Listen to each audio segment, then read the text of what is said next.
Good morning, my dear children. So, we have discussed about the first stage of production. That is a stage 1, which is known as the law on increasing returns. The law on increasing returns. And the second stage is the stage of the law of diminishing returns. The first one is the law of increasing returns. The second stage is the law of diminishing returns. So, in the second stage, what happens to that? In the second stage, the TP continues to increase at a diminishing rate. So, I told you that till the point F, the TP increases at an increasing rate. You can see that curves what shape also. It is steeply increasing at an increasing rate. But after the point F, that is where the stage 1 ends. The stage 2 starts. What happened to that TPs? Yes, increases. It increases at a diminishing rate until it reaches its maximum point H. It reaches the maximum point H. Both MP and AP continuously fall during this stage. So, children, during this stage, what happens to this MP and AP? It continuously fall during this stage. Stage ends when TP reaches its maximum point H. So, the second stage, children, the second stage that ends when TP reaches its maximum point H.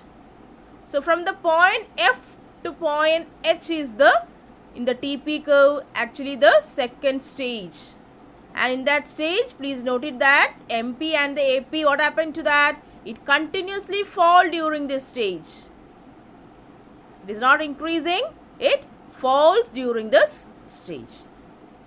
And TP means it also increases, but not as steeply as the first stage how it increases. It increases in a diminishing rate. That is the difference between the stage 1 and the stage 2.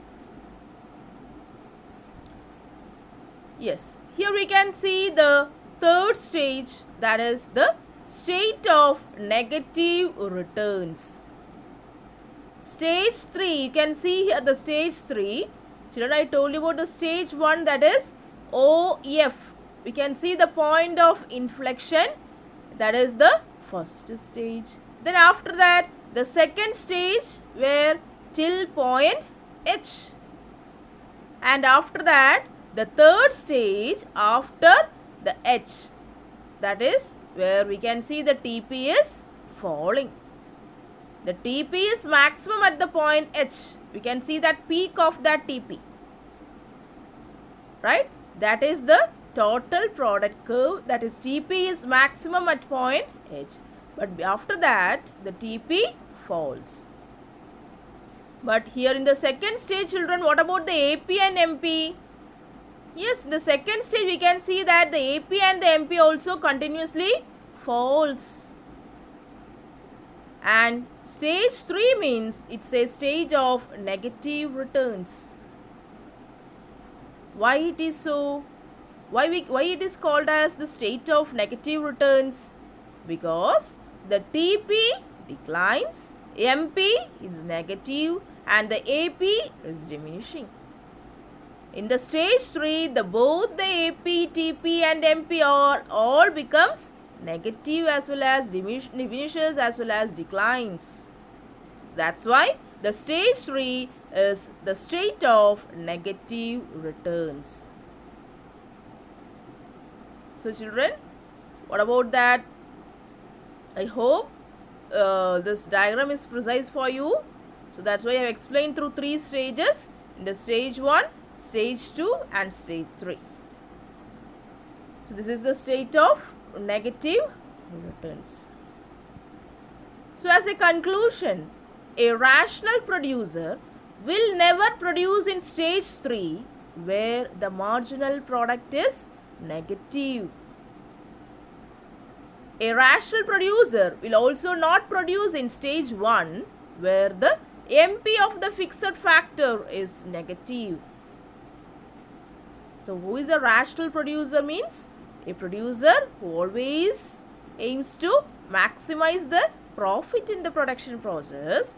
So such a producer will never produce in stage 3 where MP is negative. A rational producer will also not produce in stage 1 where the marginal product of fixed factor is negative. The producer producing in stage 1 will not be making best use of fixed factor, and he will not be utilizing fully the opportunity of increasing production by increasing the quantity of variable factor. So what about that stage 1? As we are using the marginal product of the fixed factor, we are not making the best use of that one, isn't it? And he will not be utilizing fully the opportunity of increasing production by increasing the quantity of the variable factor, isn't it? So the stage 1 and the stage the 3 is not suitable for the production process. So what about that, children? In this theory, that is, a rational producer will never produce in stage 3 or in stage 1. He always tries to produce at stage 2. Here we can see that where the rational producer will produce in stage 2 where both MP and AP of variable factors are diminishing. That is regarding the what a rational producer will produce in stage 2 where both MP and the AP of variable factors are diminishing. So children, this is about the law of variable proportions. So I hope the explanations regarding the stage 2 and stage 3 of the production process is clear for you. Thank you, children, for watching this video.